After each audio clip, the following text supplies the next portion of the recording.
We got to bring you up to speed. They've got free samples. They've got free samples over at the VIP lounge. Okay. Not of the fertilizer. We're lip recording balm. Now. I'm getting this. The lip balm. This is the gold. We're not going to talk anything about the concert or anything, just about lip balm and fertilizer. Tomatoes. I'm Bill. All right, Bill. Bill Gaufrier. I play guitar in the band.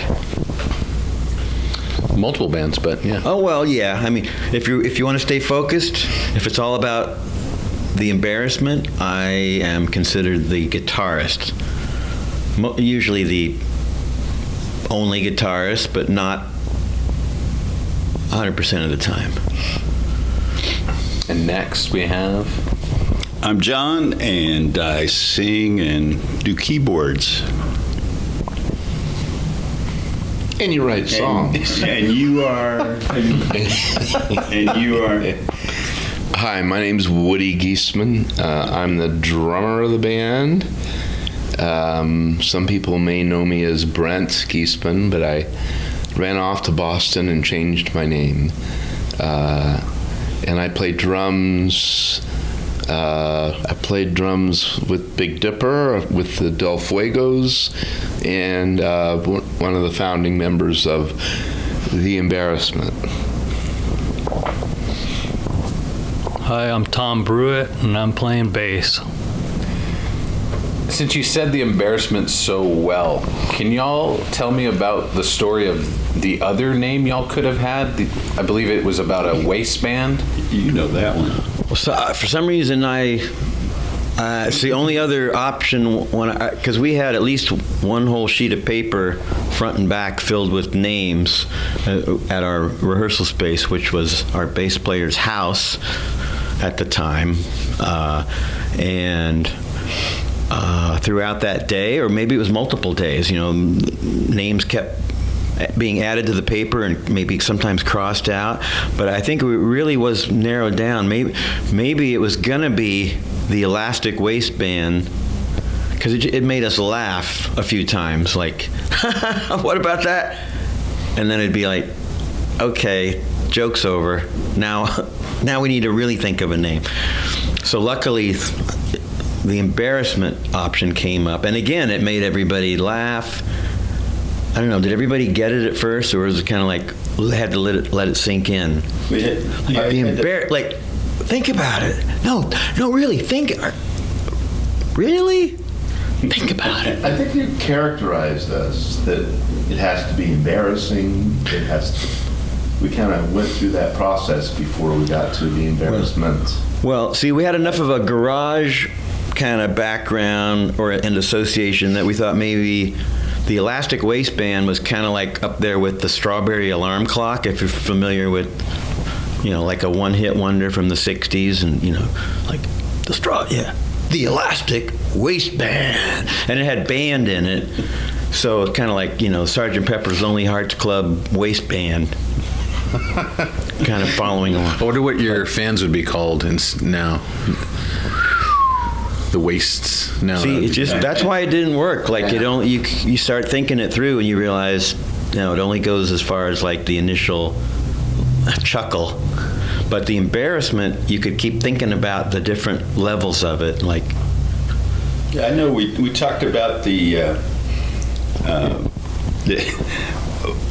we talked about it's a detrimental name, and it's an uncomfortable emotion. I mean, it's pretty intense when it comes over you, right? And we knew it was detrimental, but it was also kind of like Johnny Cash, The Boy Named Sue. You get a rough name, and you're gonna have to get through life to live up to that, and makes you tougher.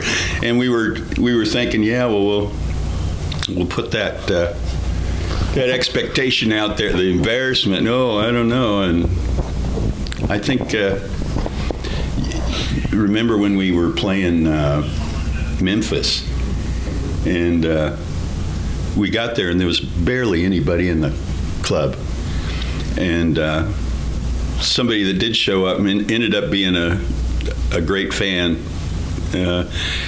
they said, well, the scene there thought that we were a scary joke band, and they were afraid to come. Oh. Afraid to come. Thank you for reminding me the origin. Okay. So Yeah, you four because guys with glasses we were ended the up- scary one. We ended up working that into a graphic. I think it was part of the insert into Death Travels West, that you had this scary clown face, and then around the perimeter, the words say, "Memphis feared the scary joke band." So we kind of like, we took that, we celebrated that, that creating that reaction in people. Want to hear a scary joke? I love the Johnny Cash reference, because it's making me think that we should, especially if we might someday have a session like, I don't know, in Nashville per se, that we could have a story song kind of like Boy Named Sue, but it would be the story of how the Embarrassment got its name. Be completely fictional, like, some father figure burdened us with that name, and then we had to, like you said, we had to show that we were strong enough to live beyond that name, and not, it toughened us up. Saddled with a rough name. Oh man. When did you guys get into the Flatiron Building? When was that?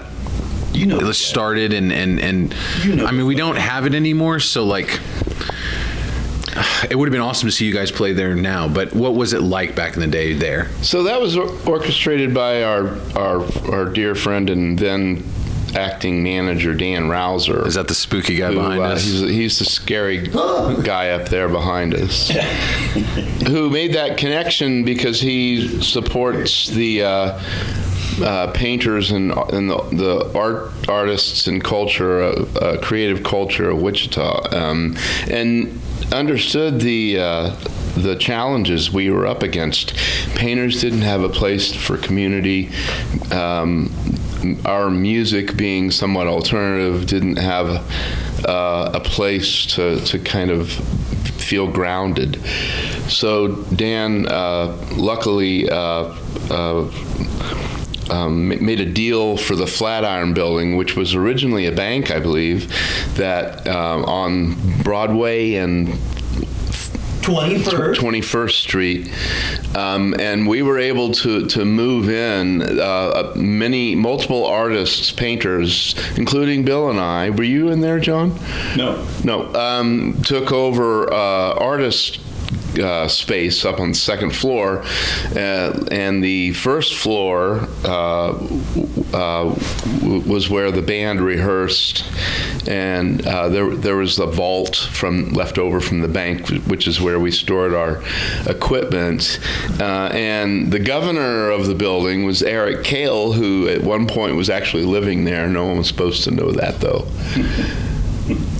What about I thought it was that artist Chris Malugian, who had like the downstairs largest space. I thought he was the one who secretly was living there. Okay, this was 40 years ago. I don't really remember. I should probably stop talking. Oh, well, I kind of remember. I might have an advantage because I think I went to a documentary screening at Watermark Bookstore in town. And it's been a few years back, and I think I learned that from the history that was shared there, that building also had a previous life as a really hip kind of beatnik, folk poet club, everything that you'd imagine like early 60s beatnik period, and it was the Forum. I might be pasting and cutting different time frames, but when we moved in, it still had the signage called it the Forum. So we were always confused about whether to call it the Flatiron Building or the Forum, because there was also historically in Wichita there was a huge venue downtown where Century 2 is, the Wichita Forum, and it was for big things. So this was a little version, the Forum, as a club. It also a newspaper office ran out of there. It had many lives other than the bank, the initial bank run. So it's like rich history of Wichita contained in that one little space, that one unique, odd, quirky even little space.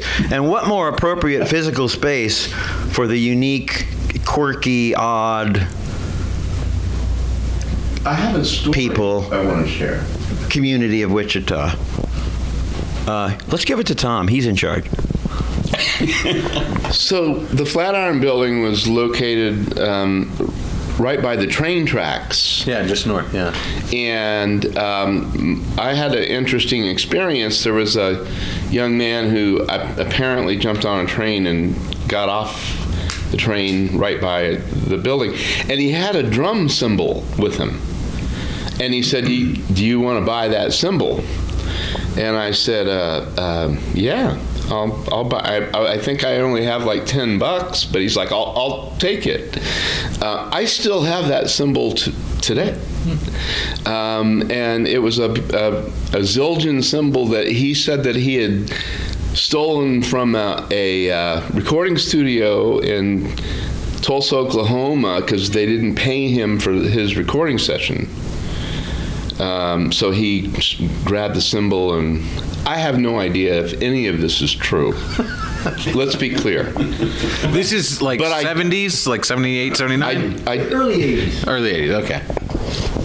I don't remember, Bill. Early 80s. I don't know. I'll vouch for you. What day is it today? You were there then. Okay. And so, but I bought the cymbal, and then he told this wild, kind of convoluted story that he had stolen it after not being paid for a recording session in Oklahoma. And on the recording session was these power hitters.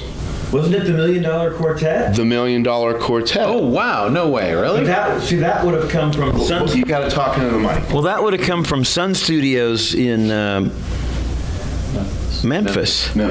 Because I don't remember the cymbal part, but you triggered my memory.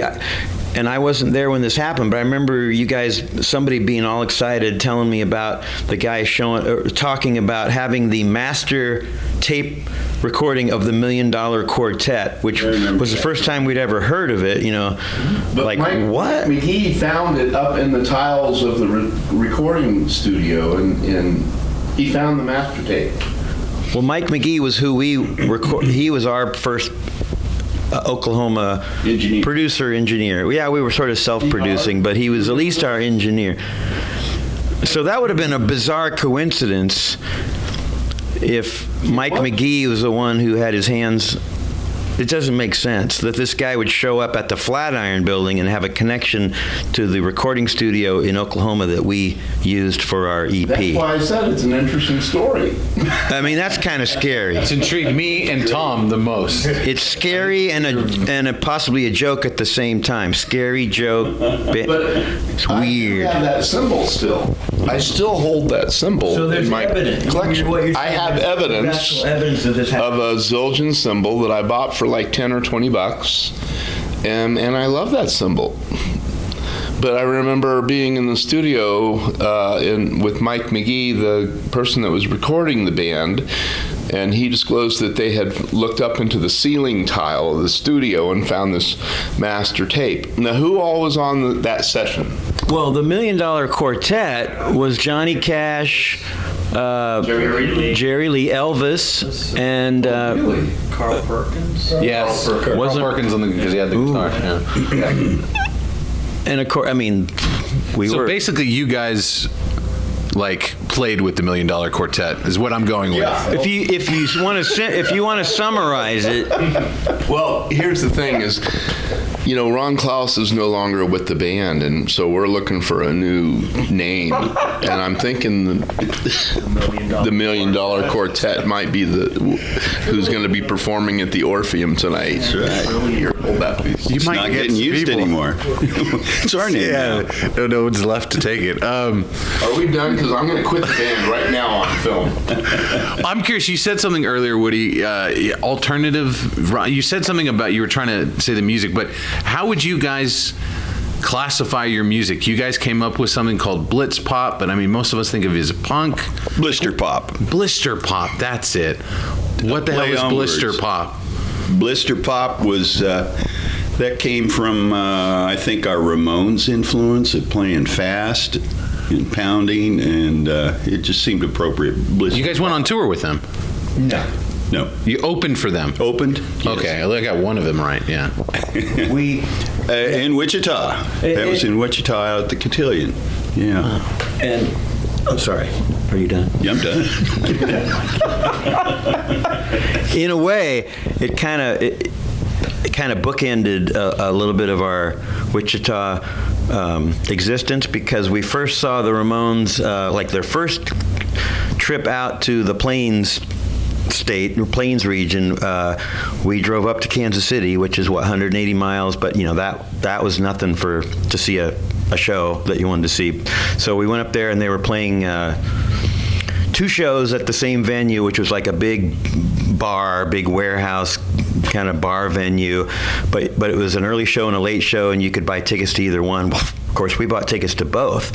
So after the first show, they emptied the venue, but then we explained but we have tickets to the second show too. So, okay, you guys can just stay and hang out. So we ended up hanging out and playing pinball with the Ramones, because between their shows, that's all they wanted to do. They came out, and there was one pinball machine in the whole bar. So we were all hanging out around the pinball, and we were just like, giddy little children.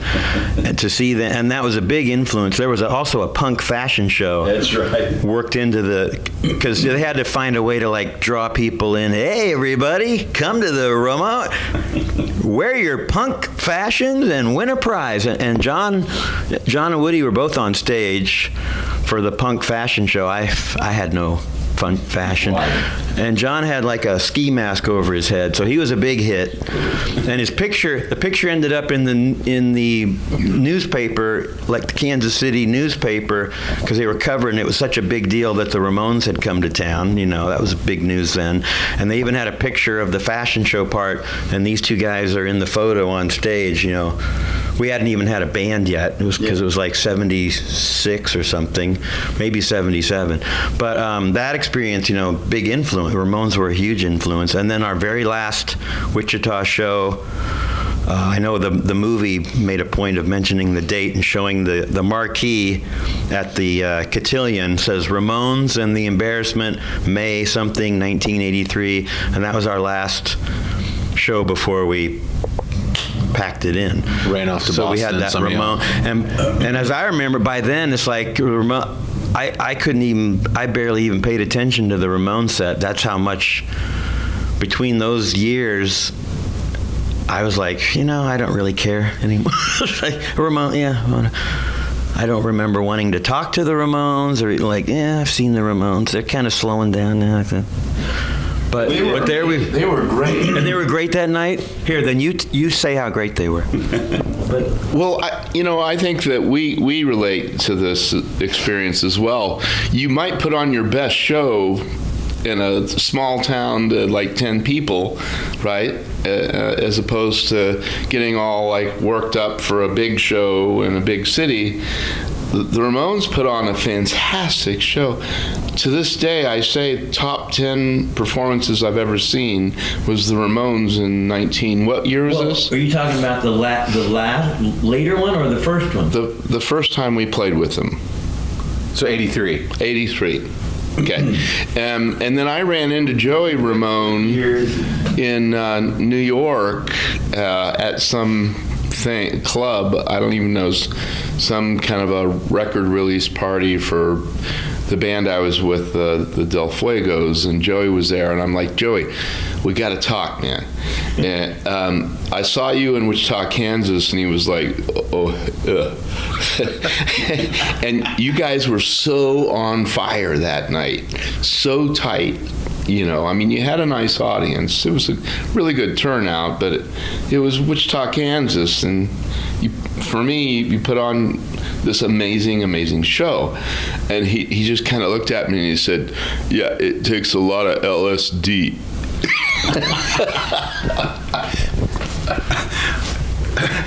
I got to tell you about inside jokes with the band. We loved our name on a marquee as an opening act because whoever was prominent, like in Chicago, Pete Shelley, the Embarrassment. We loved it. Loved it. Do y'all have a favorite when you guys were part of the Embarrassment, not post Embarrassment, venue that you got to play in Kansas? I mean, obviously people think of you, they think of like Lawrence, especially, and what y'all were doing there. I'm curious, when you think of the band, where do you think of playing? Like, what comes to mind? I'd say it had, it was Wichita and Lawrence. We loved the back and forth. Kansas City, yeah. I'm going to throw Chicago in there. We had some great shows in Chicago. Good fans in Chicago. Jonathan Demme? He was at the Chicago show. He visited a show there, yeah. I don't even remember the name of that place, but... Was that when we were at Tuts? No. It was something else. Public Image Limited show? That was in a big theater setting. I mean... I know we had to take the door ourselves, wherever that was. I think we played with somebody else, too. You had to take the door, like the tickets? Yeah, the cash. It was cash basis. There was none of this Venmo and Square, It was cash. Yeah, we had to stand there and take turns taking door, or that was our pay. You want to see the band? We're the band. Give us the money. That's insane. I love that. $2. Yeah, that was. That's the way it worked.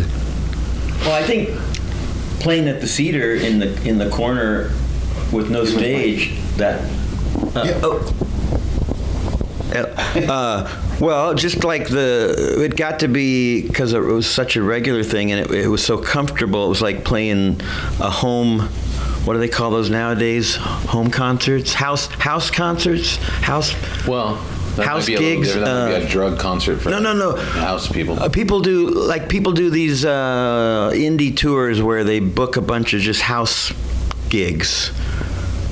Yeah, really. I'm serious. I've been doing this a lot longer. And because you can get decent pay that way. But playing at the Cedar, they didn't have a stage. It was a tavern on 13th Street here in town, up north, kind of close to the university, so there was a little bit of like the camp, college crowd would go there, but no stage, and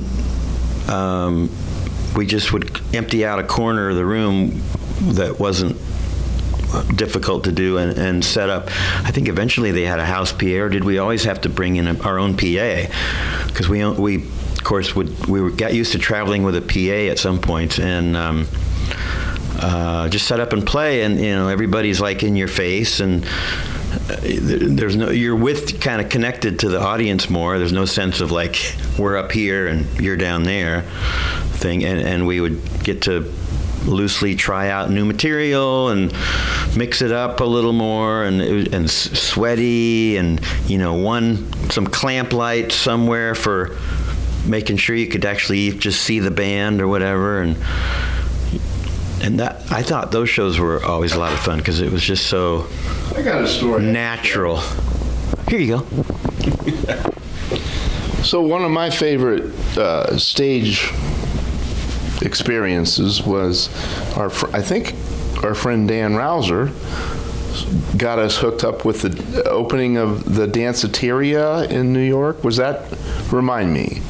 Well, we played Danceteria. We played the Danceteria, and I think he was working with Jim Fratt, who was a really wonderful guy in New York, and they launched this thing called the Danceteria. The Embarrassment was going to play one of the opening nights or opening weekend or whatever. And the dressing room is downstairs, and you take this little spiral staircase up to the stage. We ran out, and we were so well rehearsed. We were just in automatic, man. We were just on fire and really putting it out there.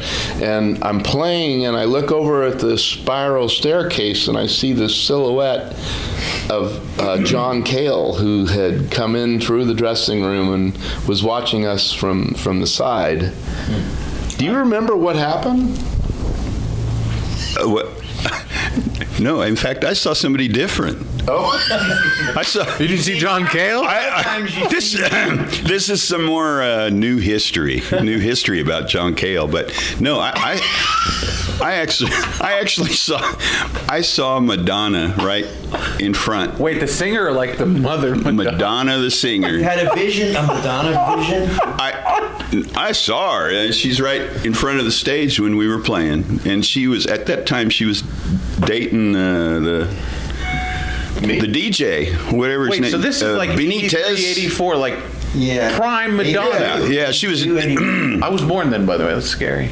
She was dating Benitez. He was local music promoter, and he was promoting her then. She was nothing then. But you know, I knew her face, and it was. that was her playground. Yeah.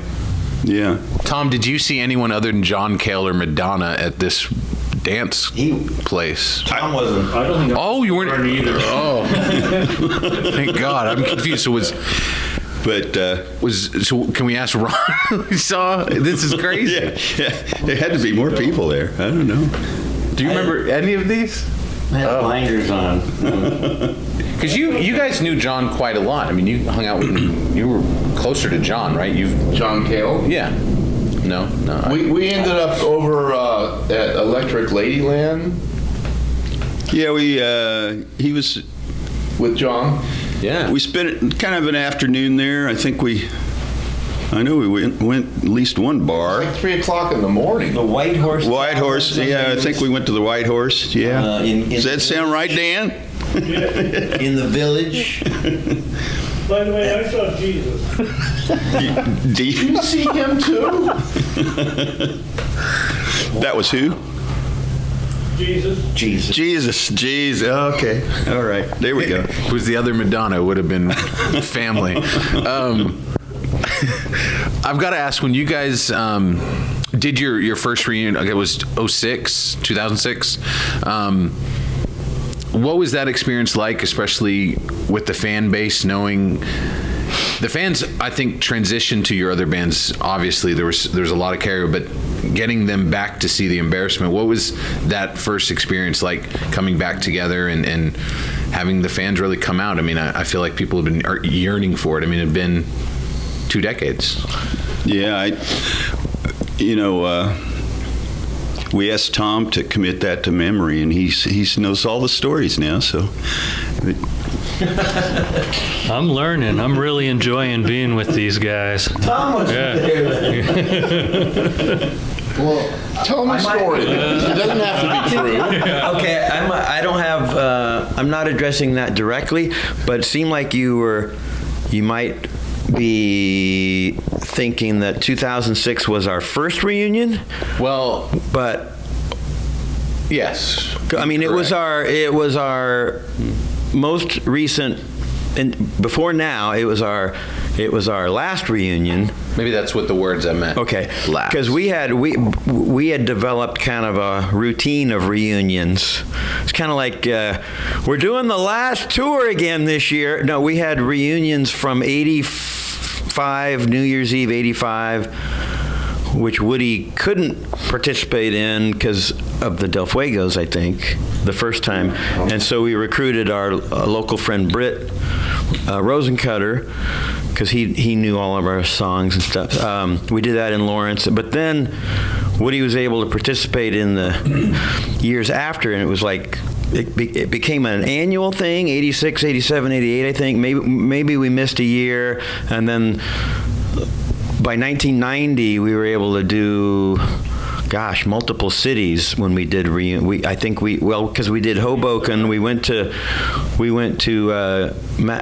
did Maxwell's in Hoboken, New Jersey, which was a great night because a lot of East Coast, hipsters had been wanting to see the band since, we broke up, and that is a really small, doesn't exist now, but it was the place to play, outside of Manhattan. Everybody played Maxwell's, and because it was so small, like a shoebox, really intense show. So we had a really great show there, and we played this really nice big I'd say, kind of auditorium-sized venue here in Wichita that came and went pretty quickly, called Big Dog Hall, I guess, because it was part of Big Dog recording studio, which we were working on a new album of kind of our reunion album. So the reunion momentum had kind of picked up to where by 1990 we thought, oh, the time is right. We're having fun playing together. Let's actually take the next step and not just play these gigs. Let's actually record some new material. So that got to be a really busy year. But then that still marked kind of the real end point, because nothing happened between 1990 and then 2006. That's what I'm. Yeah, and that long gap made it seem like, well, nothing's ever going to happen again, and it probably wouldn't have in 2006. And I would ask Dan Featherston, one of the directors, to clarify this, but it seemed like it was his reaching out to some of us with his, like, pitching this film idea, this documentary idea in 2006 or even the year before, that got us thinking about, oh, maybe we should plan a show. Because I think he explained that, how he had it in his head, like, I want to do a documentary, and maybe like the finale of it would be that you guys now would play another show, and I will get together a big camera crew, and we'll document it in really good quality video, which he did. But it was like, he got us thinking, well, that sounds like fun, and we're honored that you would think it's worth doing all that, and we can look into it if we can find, if there's enough interest. It ended up being a Wichita-Lawrence weekend, so we got to play 3 shows, which gave us a chance to kind of build some steam. And the big finale was Lawrence, a nice big hall or theater, and so that was well planned, and we were able to be up for doing that. I think everybody had a great time, and that put his film project, into high gear, at least for that time. And I think the film, is still in his head. It was meant to be telling the story of the band, but then having this big positive reunion, kind of like, here's how it all ended up. Bring it up to the present, and they still play and get along, and they have, the audience is happy to see them again. And that's now 16 years later. That is no longer the focus. Oh, I tell my story. Oh, my wife told me not to talk so much. Can someone recall what it was like to play with William Burroughs in Chicago? It resulted in John having this great impersonation that kept us entertained. You do a William Burroughs impersonation? It kept us entertained for hours. Ever after that show, and we were still hitting the road, he would have us laughing for hours on the road. It's like, do your William Burroughs. And John I know you have to go. Was on that, the poet.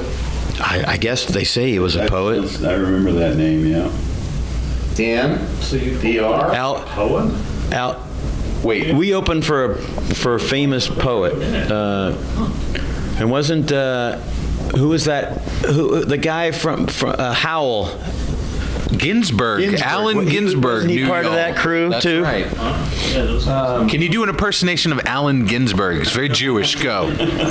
Woody, I do have a very fond memory of John Giorno would come out and do his poetry with a reverb and create these kind of fantastic effects.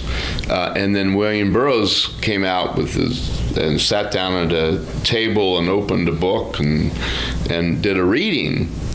right? I remember, and he does have a very distinct voice. It's like, the policeman on the corner is an asshole. And then he finished his reading, and we didn't hesitate. We just ran out on stage, picked up our, because we had this captured audience here, right? We jumped right into a not unlike the New York experience. We were really well rehearsed. We could autopilot. Let's kick these songs out, you know. I think we dressed really nice and clean and sharp for that night too. Because there was a photographer there that we'd recruited to get some good professional stage shots, and all these pictures we look all crisp, like wearing white shirts and collars and haircut nicely groomed. Like, ooh, they're starting to look like they're going somewhere. So actually, what you're saying then is Burroughs opened for us. Is the way they. It was John Toronto, then William Burroughs. That was the show. They threw us on after. Oh, but on the poster, I still have the flyer that's got his face and it's got all of our names. I'm sure his name is like top of the bill. Yeah, so it was the bill. Yeah. Well, it's got to go that way because of the joke. The embarrassment's got to be the last one. That's right. William Burroughs, the embarrassment.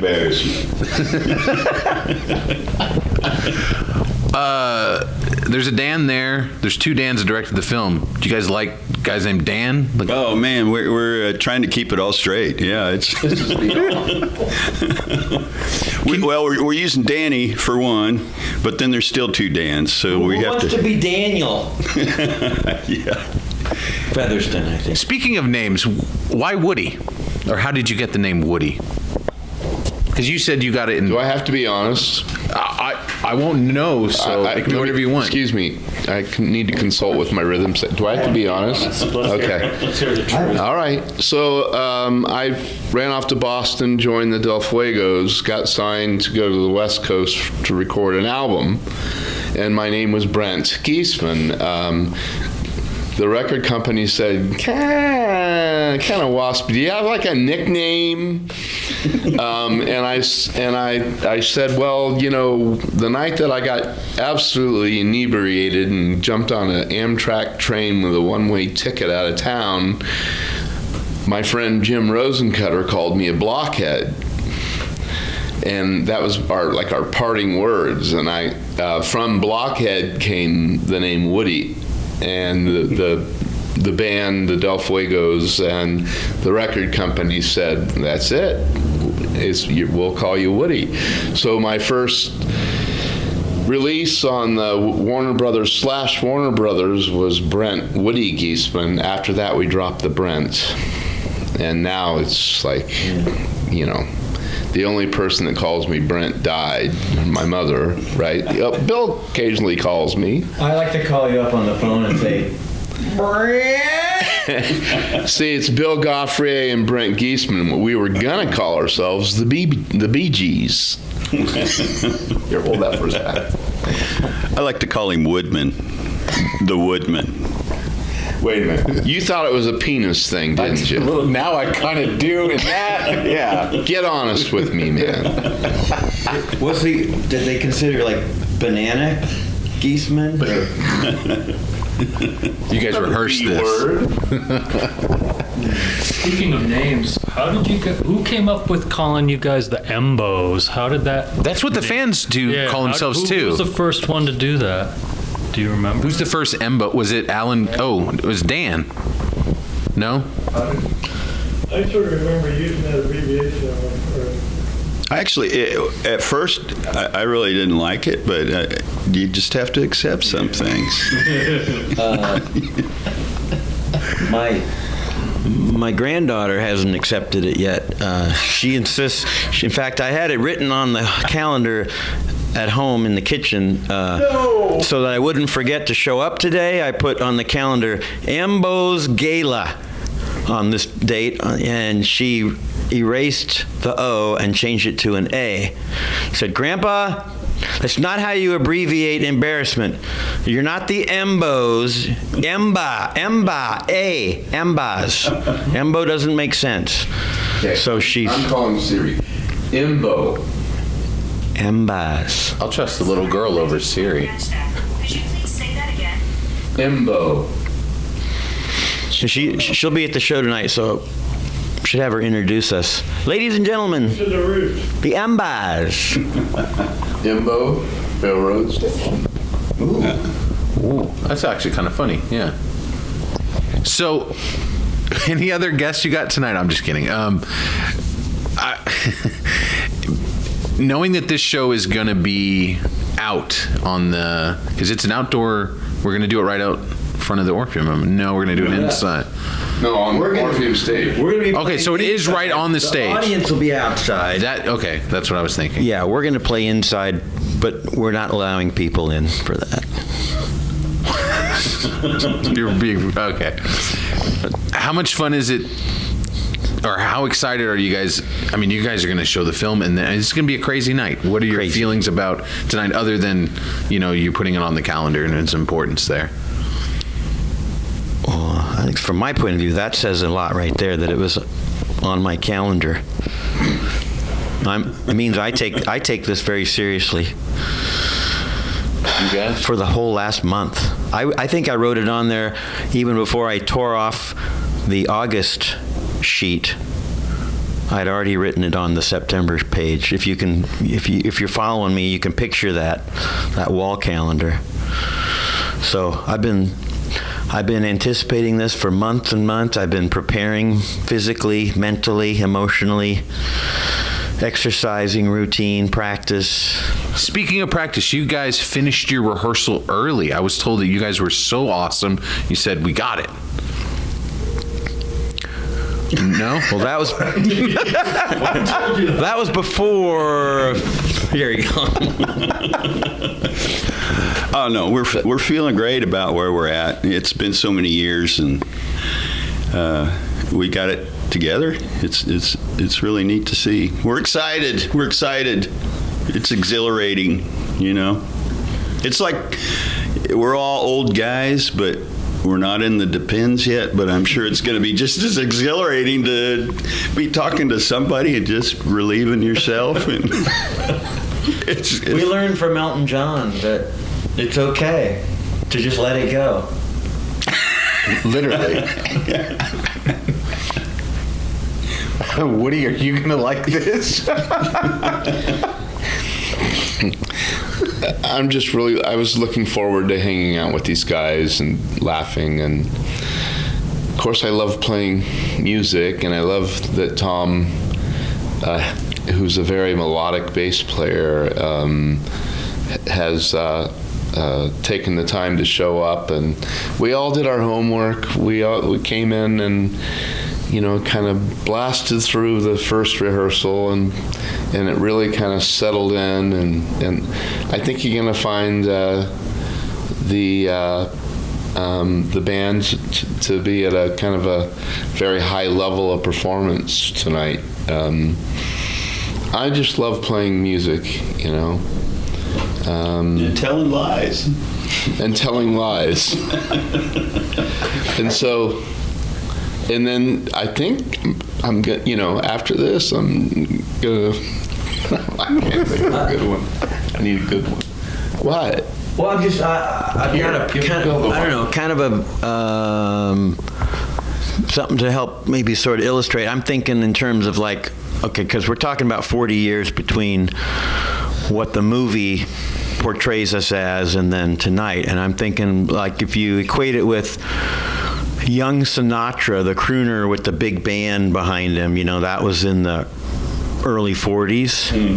And, that voice, the voice and all the players. And then 40 years later, he'd be, in Vegas, wearing a much larger suit, much less hair, and a lot rounder looking, and singing some of those same songs, with different musicians, and if need be, because they come and go, whatever. But singing those and showing all that love to and probably, in fact, I've seen enough videos and actually saw Sinatra in the '80s myself, and because I'm a big fan, and over that period of time, the appreciation that you have for being able to be on stage and sing to people or play to people, it grows over time, and the enjoyment that you can share with your audience at that stage in life is way beyond what you can appreciate when you're a young performer and you're just thinking about, is this the break? Is this the gig that's gonna, do this for us? Where are we going next? It's all about trying to climb the ladder or become more successful. And that, we don't care about that now. It's all about the music. Where are you guys going to go to lunch before this show? Are you going to have a group lunch? Let's see. It's open. I'd love to talk about the nostalgia of this event, like how much the city is. I know the festival is embracing it, but I think there will be so many more fans than maybe people are anticipating. It's going to be a fun night for the city because their own have come back. I mean, you guys, some of y'all come back and live here now. So how is Wichita different back in the 80s to now for you guys, the city? Wow. I tell you, I've been away so long. I'm looking for my favorite fast food places and trying to reminisce on those experiences. But seeing our friends and fans just so far, even before the show, it's great to reconnect with them. And the city really, they haven't given us a key or anything, but we got a star. I had one key. we do have a star. We got a star on the sidewalk. That's great. It feels great coming back to your roots, and this is our roots, Wichita. Yeah. I mean, when we were here making a go of it, we were creating our own kind of scene, creating places to perform, creating a following, a community.